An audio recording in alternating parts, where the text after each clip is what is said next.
Selamat pagi, Assalamualaikum warahmatullahi wabarakatuh. Semoga kita masih dalam kondisi sehat walafiat, tanpa kekurangan apapun.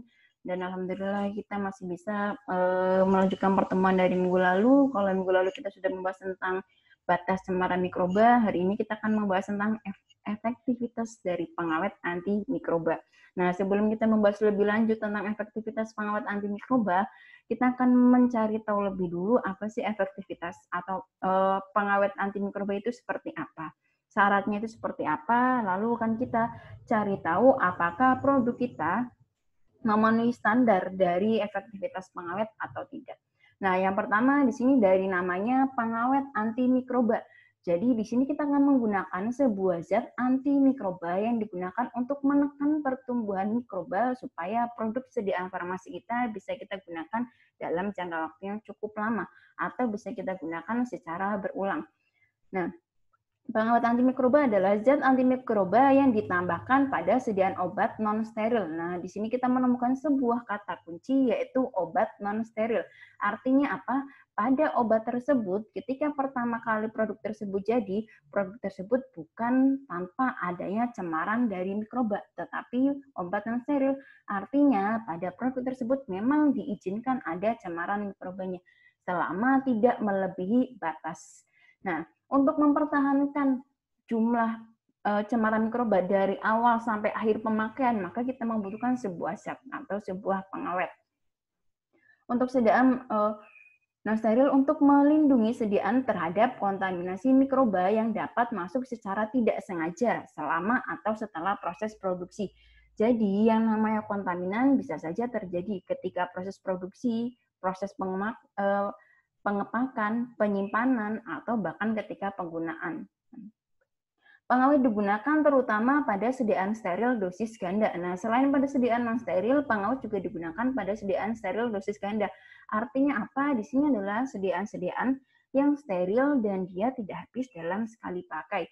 Sehingga bisa jadi ketika kita menggunakan yang pertama kali, dan akan kita gunakan untuk yang kedua kali, bisa jadi waktu penggunaan yang pertama tersebut ada cemaran mikroba yang ikut masuk ke dalam sediaan farmasi kita. Sehingga jika kita diamkan terus-menerus, yang seharusnya dia adalah sediaan steril, dia akan berubah menjadi non-steril. Atau yang seharusnya batas cemarannya sudah memenuhi syarat, dia akan berubah menjadi tidak memenuhi syarat. Nah, untuk mengantisipasi hal tersebut, kita akan menggunakan yang namanya pengawet. Dosis ganda untuk menghambat pertumbuhan mikroba yang mungkin masuk pada pengambilan secara berulang tadi. Tetapi di sini ada beberapa ketentuan, zat antimikroba tersebut tidak boleh digunakan semata-mata untuk menurunkan jumlah mikroba viabel sebagai pengganti cara produksi yang tidak baik. Seperti yang sudah saya sampaikan di awal, cemaran bisa jadi ketika proses produksi. Mungkin alatnya kurang steril, atau sanitasinya yang kurang bagus, atau mungkin proses pengepakannya yang memang kurang steril, sehingga untuk menutupi kekurangan-kekurangan pada saat proses produksi tersebut, kita tambahkan dengan pengawet dosis yang cukup tinggi. Nah, itu yang tidak diperbolehkan. Kenapa? Karena sediaan farmasi ini akan kita gunakan di dalam tubuh kita, baik di permukaan maupun di dalam tubuh kita. Sehingga jika jumlah pengawet melebihi batas atau terlalu tinggi, maka akan menimbulkan efek samping bagi tubuh kita. Ada keadaan yang memerlukan penggunaan pengawet untuk menekan perkembangbiakan mikroba. Contohnya tadi pada sediaan non-steril maupun sediaan steril dosis ganda yang memang dimungkinkan adanya penambahan jumlah mikroba pada saat penggunaan. Nah, di sini ada beberapa contoh pengawet untuk beberapa produk. Ada parenteral, kita bisa menggunakan benzil alkohol, fenol, metil paraben, lalu ada tiomisin dan juga yang lainnya. Nah, di sini ada beberapa jenis pengawet yang bisa kita gunakan disesuaikan dengan sediaannya seperti apa, dan di sini sudah ada dosisnya. Artinya ketika kita menggunakan melebihi dosis ataupun konsentrasi yang sudah ditentukan, berarti akan menemukan efek samping bagi tubuh pasien atau si pengguna tadi. Sehingga ketika kita menggunakan dosis, misalnya benzil alkohol, kita sudah menggunakan sesuai dengan dosisnya. Nah, ternyata pengawet yang kita gunakan tidak menunjukkan hasil yang bagus untuk sediaan yang kita produksi. Artinya apa? Berarti kita perlu mengganti dengan jenis pengawet yang lainnya. Nah, bisa jadi bensil alkohol memang tidak efektif, tetapi metilparaben mungkin efektif untuk sediaan farmasi yang sedang kita produksi. Nah, jadi di sini tidak boleh melebihi batas konsentrasi yang sudah ditentukan.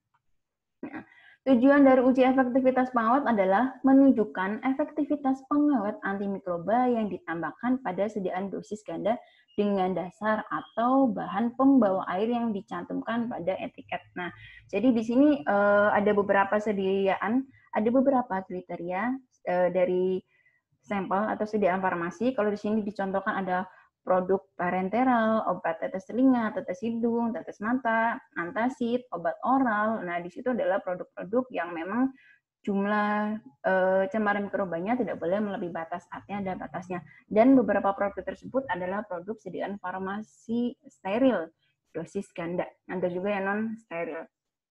Nah, dengan dasar ataupun bahan air yang dicantumkan pada etiket. Nah, menunjukkan efektivitas pengawet antimikroba yang ditambahkan pada sediaan dosis ganda. Nah, ini adalah prinsip dari uji efektivitas pengawet. Prinsipnya di sini sudah disampaikan menunjukkan efektivitas pengawet antimikroba yang ditambahkan pada sediaan dosis ganda dengan dasar atau bahan pembawa air. Jadi di sini untuk mengetahui efektivitas pengawet yang sudah kita tambahkan pada sampel kita atau sediaan farmasi yang kita produksi, apakah bisa menekan pertumbuhan mikrobanya atau tidak. Nah, ini adalah beberapa kategori produk yang tadi sudah saya sampaikan. Ada 4 kategori. Yang pertama adalah injeksi dan sejenisnya, lalu ada sediaan topikal, lalu ada sediaan oral non-antasid, dan juga ada sediaan antasid yang tentunya semuanya berbasis air. Kriterianya, pengujian dan kriteria untuk efektivitas pengawet berlaku hanya pada produk di dalam wadah asli.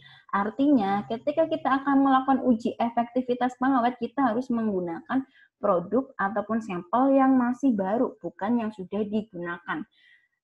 Produk yang masih baru, sehingga kita bisa mengetahui kalau memang betul di situ nilainya terlalu tinggi, memang ini adalah pengaruh dari pengawet yang kita gunakan, bukan karena ada kontaminan dari luar, karena produk tersebut sudah pernah kita gunakan. Sehingga di sini sampel kita harus sampel yang masih asli, masih disegel, dan belum pernah digunakan sama sekali. Wadah asli belum dibuka yang didistribusikan oleh produsen, ataupun ketika kita dalam sebuah perusahaan, kita dalam sebagai quality control-nya atau QC-nya, kita bisa mengecek sebelum didistribusikan, kita bisa mencari tahu kira-kira apakah pengawet ini efektif atau tidak. Nah, lalu untuk efektivitas pengawet, kita akan menggunakan beberapa macam mikroba, ada Candida albicans, ada Aspergillus niger, ada Escherichia coli, ada Pseudomonas, dan juga ada Staphylococcus. Ini adalah bakteri-bakteri, bukan hanya bakteri, tetapi ada juga jamurnya. Di sini adalah mikroba-mikroba yang memang sering kita temui di dalam lingkungan kita.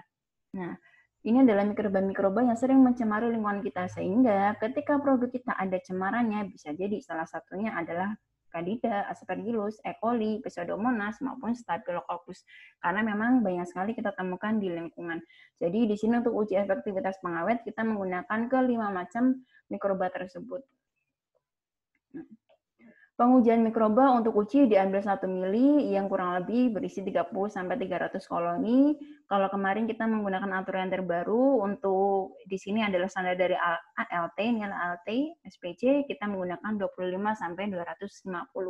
Dimasukkan dalam 2 petri karena kita akan melakukan secara berulang.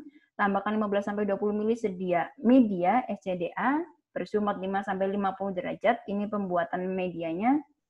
15-20 mili untuk cawan petri yang kecil, lalu diinkubasi minimal 18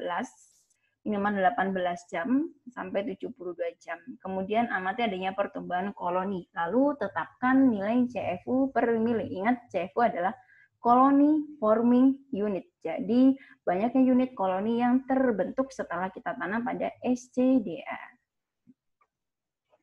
atau media padat.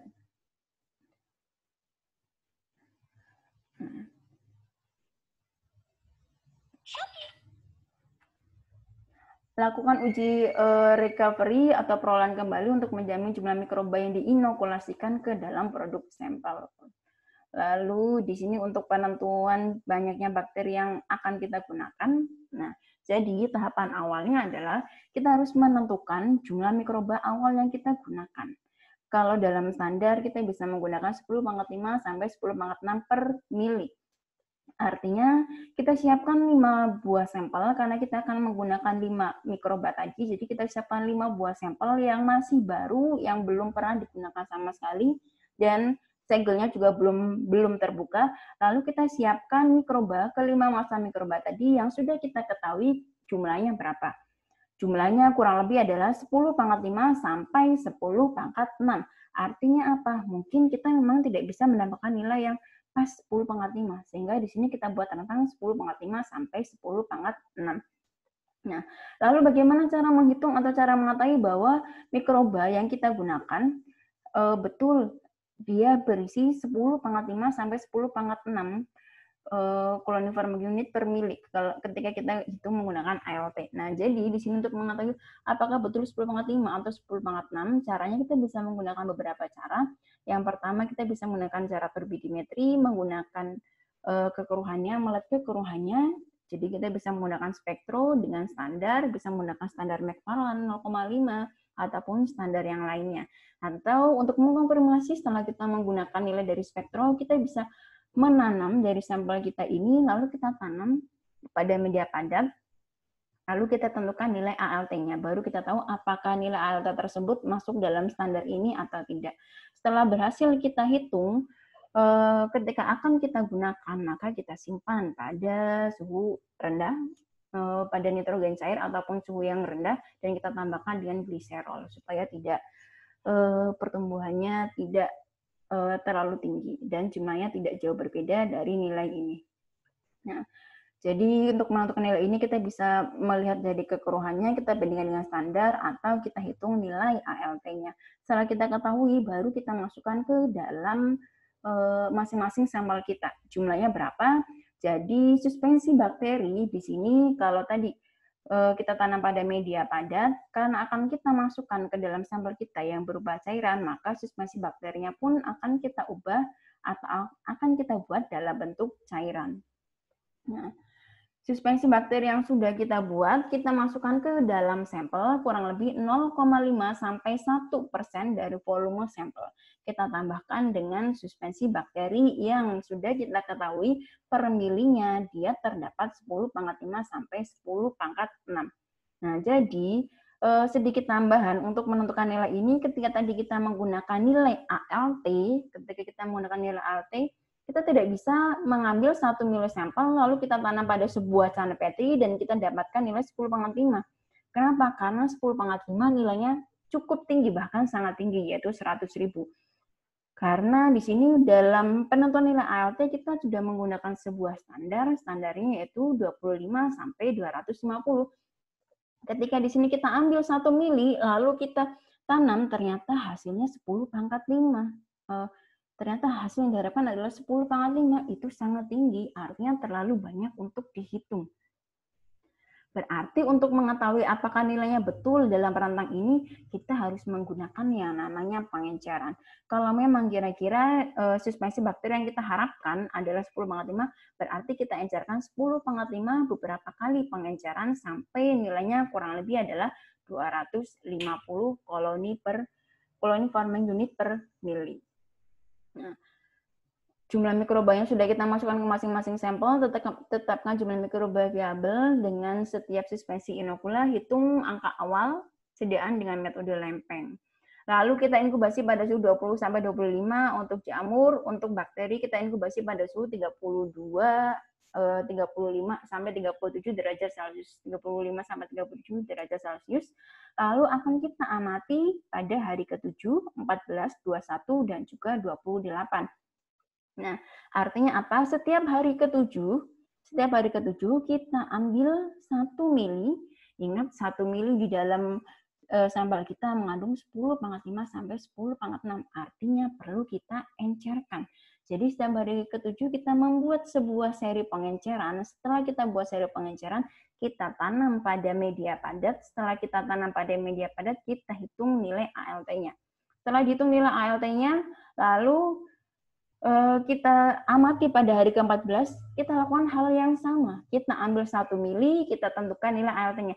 Bukan dari hari ke-7, dari caan Peltri pada hari ke-7 kita diamkan sampai hari ke-14 kita hitung, bukan, tetapi setiap hari pengamatan kita ambil 1 mili atau 0,1 mili sesuai dengan pengencerannya, kurang lebih 1 mili, lalu kita encerkan pada hari ke-14, kita hitung juga apakah nilainya berbeda dengan hari ke-7 atau tidak.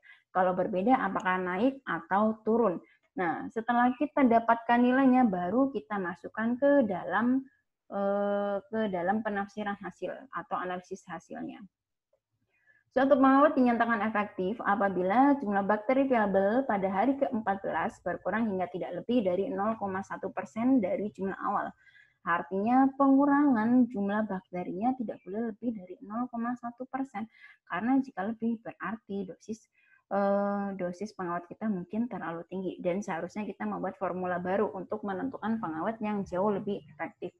Nah, untuk penafsiran hasil, karena tadi kita menggunakan ada 4 kategori sampel, sehingga di sini kriteria hasilnya juga ada 4. Misalnya untuk kategori sampel yang pertama, kalau ini tidak kurang dari 1 log reduksi, artinya jika sampel kita awalnya adalah 10 pangkat 5, setelah hari ke-7 tidak boleh kurang dari 10 pangkat 6. Tidak boleh kurang dari 10 pangkat 4. Kenapa? Karena di situ syaratnya adalah 1 log reduksi. Nah, tidak boleh kurang dari 1 log reduksi. Nah, coba kita kita lihat atau kita cek aturan dari farmakopenya. Nah, ini dia tentang uji efektivitas pengawet terdapat pada lampiran 61. Ini adalah lampiran 61, bukan halaman 61. Nah, jadi kita bisa lihat di belakang lampiran 61 kira-kira ada di halaman berapa, atau uji efektivitas pengawet ada di halaman berapa. Mungkin semuanya sudah bisa menggunakan farmakope. Pertemuan minggu lalu juga sudah sedikit saya bahas tentang bagaimana cara penggunaan farmakopenya. Ini adalah uji efektivitas pengawet.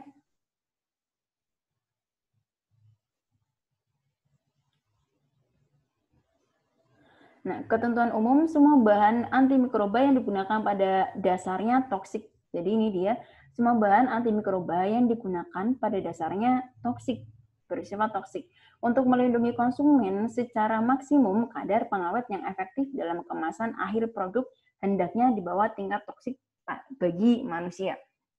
Nah, standarnya atau tabelnya tadi sudah kita amati bersama, kira-kira ketika kita menggunakan metilparaben misalnya, ataupun bensin ataupun yang lainnya, seharusnya konsentrasinya berapa. Itu adalah batas aman penggunaan bagi manusia. Nah, lalu kita lanjutkan. Ini kategori sediaannya tadi ada 4 macam, sudah kita bahas juga. Mikroba uji yang kita gunakan juga ada 5. Di sini adalah untuk pembuatan suspensi bakteri atau inokulum bakteri dan juga jamurnya. Medianya berbeda. Di sini kita bisa menggunakan SCDB dan juga SCDA. SCDB ini dia adalah media cair sehingga akan kita gunakan untuk pembuatan suspensi, sedangkan SCDA ini dia adalah media padat sehingga akan kita gunakan untuk menghitung nilai ALT-nya. Nah, begitu juga dengan jamur. Di sini kita juga akan menggunakan 2 media, padat dan cair, karena sampel kita akan kita masukkan, karena suspensi kita akan kita masukkan dalam bentuk cairan, sehingga kita akan menggunakan media cair.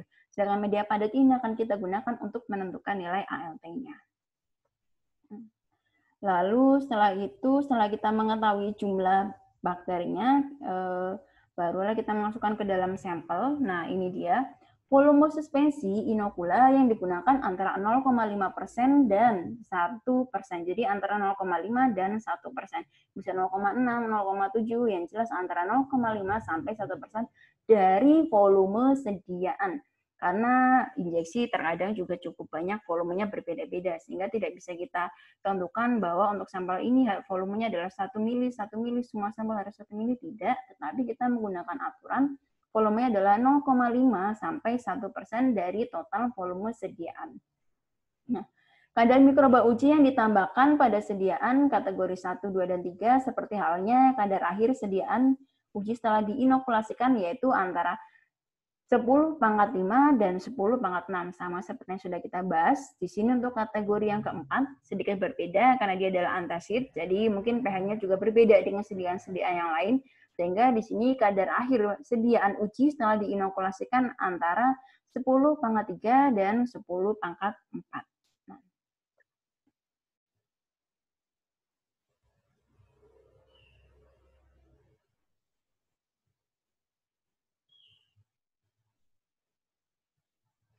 Jadi, ternyata di farmakopé di sini disarankan untuk inkubasi wadah yang sudah diinokulasikan pada 22,5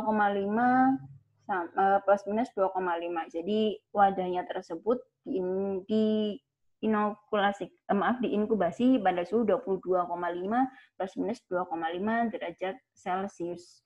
Lalu setelah itu baru kita ambil sampel dari masing-masing wadahnya. Nah, sampel dari masing-masing wadahnya pada hari ke-7, 14, 21, dan 28. Nah, di sini untuk analisis hasilnya, kita sesuai dengan sampel kita, apakah sampel kita masuk ke kategori 1, kategori 2, atau kategori 3, atau bahkan kategori 4. Karena masing-masing kategori memiliki standar yang berbeda-beda. Misalnya di sini jika kategori 1, bakterinya koloninya tidak kurang dari 1 log reduksi dari jumlah hitungan awal pada hari ke-7. Jadi pada hari ke-7 tidak boleh kurang dari 1 log reduksi. Artinya kalau awalnya 10 pangkat 6, hari ke-7 tidak boleh kurang dari 10 pangkat 5. Dan pada hari ke-14 tidak kurang dari 3,0 log reduksi. Berarti hari ke-14 tidak boleh kurang dari 10 pangkat 3 nilainya. Dan tidak meningkat sampai dengan hari ke-28. Jadi kita sudah tahu nilai pada hari ke-14, lalu kita inkubasi lagi, kita tanam sampel kita pada hari ke-28, nilainya tidak boleh meningkat dari hari ke-14. Karena kalau meningkat artinya pengawet kita tidak efektif untuk penyimpanan sampai hari ke-28. Lalu untuk kapang dan kamir, koloni tidak meningkat dari jumlah hitungan awal sampai hari ke-7, 14, dan 28. Nah, artinya untuk kapang dan kamir di sini jumlah koloni dari kapang dan kamir ini tidak boleh lebih dari koloni awal. Misalnya kalau awalnya 100, tidak boleh lebih dari 100. Nah,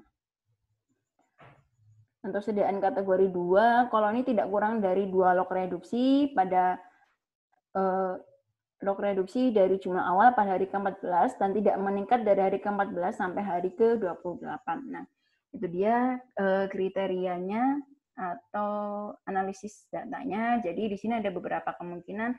Kemungkinan memang memenuhi syarat, artinya pengawet kita memang efektif, atau bisa jadi pengurangannya terlalu ekstrim atau terlalu tinggi sampai 0. Artinya dosis pengawet kita terlalu tinggi, atau justru di sini tidak ada pengurangan tetapi ada penambahan, berarti pengawet kita tidak efektif karena tidak bisa menghambat pertumbuhan mikroba. Mungkin itu yang bisa saya sampaikan tentang efektivitas pengawet. Silakan bisa dilanjutkan di kolom diskusi jika ada ingin didiskusikan bersama. Nah, kita lanjutkan di kolom diskusi. Akhir kata, wassalamualaikum warahmatullahi wabarakatuh.